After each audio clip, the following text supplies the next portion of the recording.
पर जो अब एफबीआर का जरा ये डेटा जो हमारे पास हमें बताया जा रहा है, ये है हमारे पास, उसके मुताबिक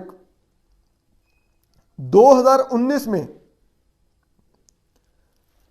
लेफ्टिनेंट जनरल फैज हमीद के पास, उनके खानदान के पास 120 एकड़ अराजी थी। कितनी? 120 एकड़। लेकिन आपको पता है अभी 2022 में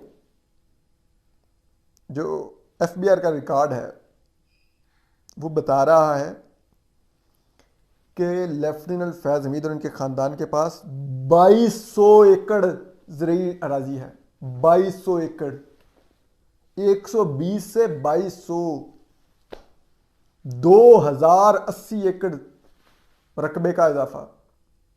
ठीक है। और जो इनका घर है वहां पर, उसकी वैल्यू जो बताई जा रही है वो 1 अरब 35 करोड़ रुपए बताई जा रही है।